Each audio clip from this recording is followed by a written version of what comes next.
Chapter 9. The Antichrist. Sparkling intellectualism as manifest functionalism of the psychological eye is without doubt the Antichrist.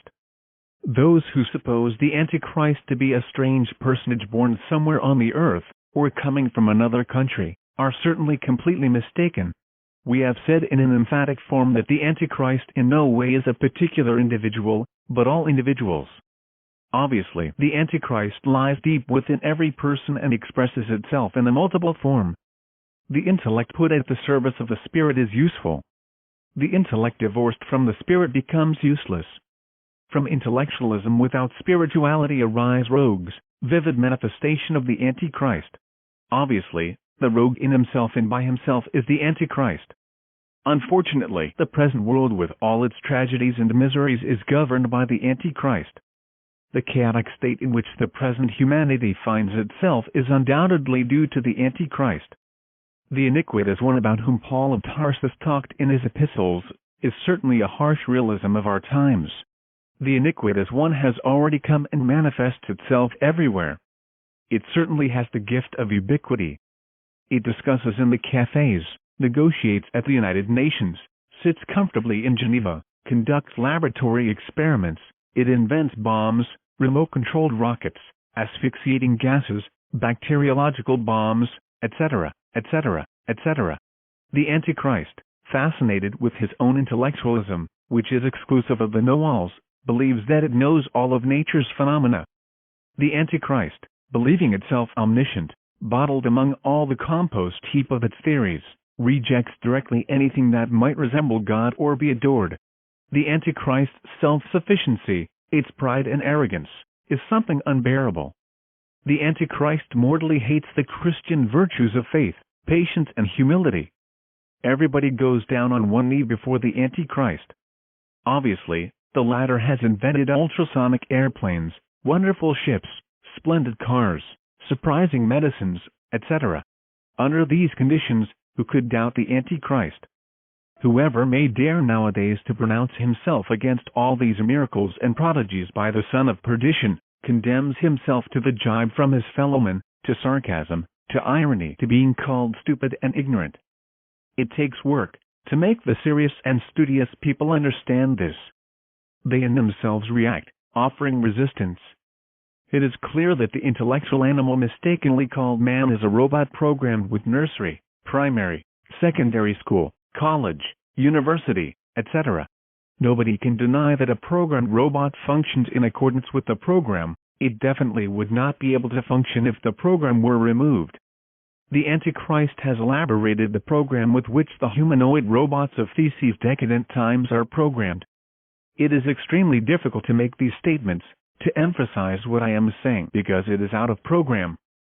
So serious is this matter and so terrible the absorption of the mind, that not even remotely would any humanoid robot suspect that the program is of no use, because he has been arranged accordingly with the program, and to doubt it would seem to him a heresy, something incongruous and absurd. It is absurd for a robot to doubt its program.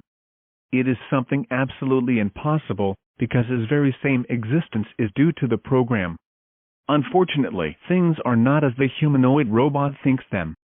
Another science exists, another wisdom unacceptable for humanoid robots. The robot humanoid reacts, and he has a cause to react, because he has not been programmed for another science, neither for another culture, nor for anything different from its usual program. The Antichrist has elaborated the programs of the humanoid robot.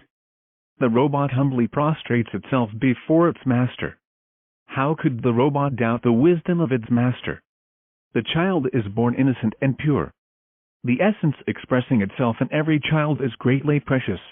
Unquestionably, nature deposits in the brain of the newborn babies all those wild, natural, cosmic, spontaneous data that are indispensable for capturing or apprehending the truths contained in any natural phenomenon perceptible to the senses. This means that the newborn child would be able by himself to discover the reality of any natural phenomena. Regrettably, the Antichrist's program interferes in there, and the marvelous qualities that nature has placed in the brain of the baby are soon destroyed. The Antichrist forbids you to think differently. Every baby that is born must be programmed by order of the Antichrist. There is no doubt that the Antichrist mortally hates that precious sense of the being, known as faculty of instinctive perception of cosmic truths. Pure science is different from the compost heap of university theories that exist here, there and over there. It is something inadmissible for the robots of the Antichrist. Many wars, famines and diseases have been propagated by the Antichrist all over the Earth's surface, and there is no doubt that it will continue propagating them before the great catastrophe comes. Unfortunately, the hour of the great apostasy announced by all prophets has already come, and no human being would dare to pronounce himself against the Antichrist. Chapter 10 The Psychological I. This question of the myself, of what I am, that which thinks, feels and acts, is something we must auto-explore in order to know it profoundly. Everywhere there are very nice theories which attract and fascinate. Nevertheless, all that would be of no use if we did not know ourselves. It is fascinating to study astronomy or to enjoy some serious reading matter. However, it is ironic to become erudite and not to know anything about oneself, about the I am, about the human personality we have. Everyone is very free to think whatever he pleases, and the subjective reason of the intellectual animal mistakenly called man is enough for everything. It can make a mountain out of a molehill as well as a molehill out of a mountain. Many are the intellectuals who live playing with rationalism. And after all, what? To be erudite does not mean to be wise. Learned ignoramuses abound like weeds, and not only do they not know, but they even do not know that they do not know. By learned ignoramuses it should be understood and know-alls who believe that they know and they do not even know themselves. We could theorize beautifully on the I of psychology, but that is not precisely what interests us in this chapter. We need to know ourselves directly without the depressing process of option. In no way would this be possible if we did not auto-observe ourselves in action from instant to instant, from moment to moment. It is not a matter of seeing ourselves through some theory or through simple intellective speculation. What is interesting is to see ourselves directly. Only thus will we be able to reach true knowledge of ourselves. Although it might seem incredible, we are mistaken about ourselves. Many things we believe we do not have, and many things we believe we do not have, we have. We have got false ideas about ourselves, and we must make an inventory to know what is too much in ourselves and what we are lacking. We suppose ourselves to have these or those qualities which in fact we do not have, and we certainly ignore many virtues which we have. We are asleep people, unconscious people, and this is what is serious. Unfortunately, we think the best of ourselves and not even suspect that we are asleep. The Holy Scriptures insist on the need to wake up, but do not explain the system to achieve such a waking. The worst of it is that many have read the Holy Scriptures and do not even understand that they are asleep. Everybody believes that they know themselves, and they do not even suspect the existence of the doctrine of the many. Really, the psychological I of everyone is multiple, it always occurs as many. We mean by this that we have many Is and not a single one, as learned ignoramuses always suppose. To deny the doctrine of the many is to foolishly ignore oneself, because, in fact, it would be the height of absurdity to ignore the many contradictions each one of us has. I am going to read a newspaper, says the I of the intellect. To hell with such reading, exclaims the I of movement, I prefer to go for a ride on my bike. Forget it, shouts a third one in there, I'd rather eat, I'm hungry. If we could see ourselves completely in the mirror, the way we really are, we would discover for ourselves directly the doctrine of the many. Human personality is only a puppet controlled by invisible strings. The I, which today makes a vow of eternal love for Gnosis, is later on displaced by another I, which has nothing to do with the pledge. Then the fellow withdraws. The I, which today swears eternal love to a woman, is later on displaced by another one which has nothing to do with that oath. Then the fellow falls in love with another woman, and the house of cards collapses. The intellectual animal mistakenly called man is like a house full of many people. Amongst the many Is there is no order or any concordance at all. They all quarrel with each other and dispute for supremacy. When any of them gains control of the capital centers of the organic machine, feels itself the only one, the master, but it is finally overthrown. Considering things from this point of view, we come to the logical conclusion that the rational mammal does not have true sense of moral responsibility. Unquestionably, what the human machine may say or do in any given moment depends exclusively on the kind of I which is controlling him in those instants. It is said that Jesus of Nazareth drove 7 demons out of the body of Mary Magdalene, 7 living personifications of the 7 deadly sins. Obviously, each of these 7 demons is head of legion, therefore we can establish as corollary that the intimate Christ was able to expel from the body of Mary Magdalene thousands of is. Reflecting upon all this, we can clearly infer that the essence is the only worthy thing we have interiorly. Unfortunately, it is trapped among all those multiple is of the revolutionary psychology. It is lamentable that the essence always processes itself by virtue of its own bottling. Unquestionably, the essence or consciousness, which is the same, sleeps deeply. Chapter 11. Darkness. Certainly, one of the most difficult problems of our epoch is the intricate labyrinth of theories. Undoubtedly, in these times, pseudo-esoterist and pseudo-occultist schools have multiplied exorbitantly here, there, and over there. The merchandise of souls, of books and theories is frightful. It is rare for anybody to really succeed in finding the secret path among the cobweb of so many contradictory ideas. Intellective fascination is the gravest of all this. There exists the tendency to nourish ourselves strictly in an intellectual way with all which reaches the mind.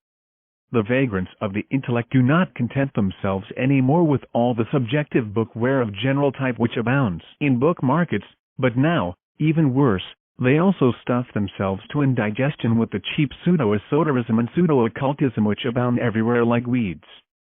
The result of all this gibberish is the manifest confusion and disorientation of the rogues of the intellect.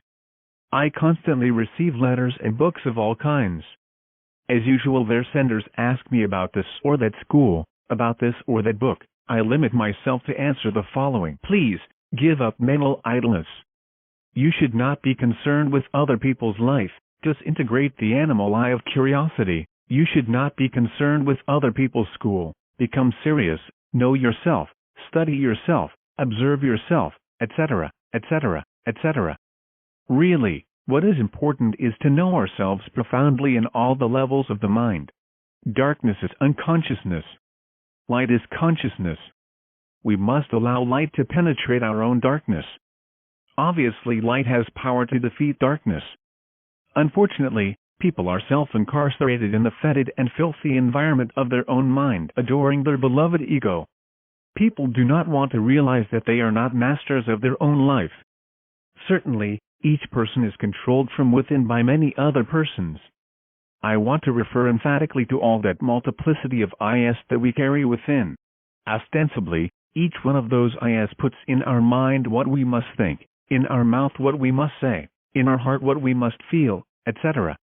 Under such conditions, human personality is just a robot governed by different people who dispute for supremacy and who aspire to the supreme control of the organic machine's capital centers.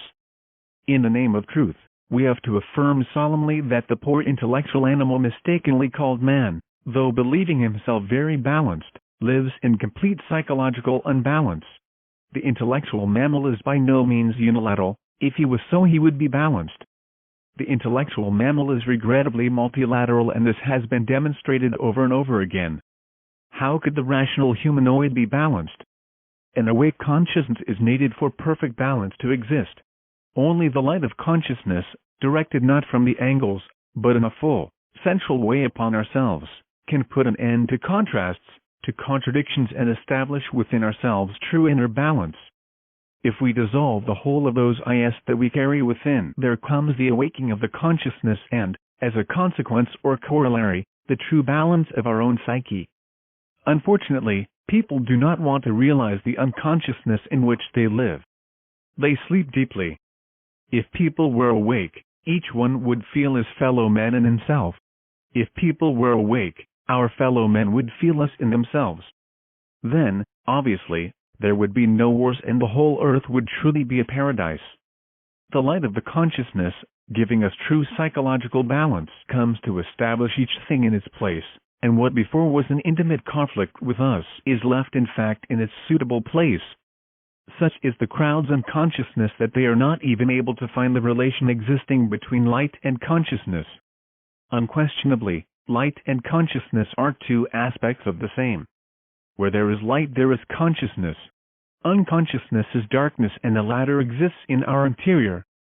Only through psychological auto-observation do we allow light to penetrate our own darkness. The light shines in the darkness, but the darkness does not understand.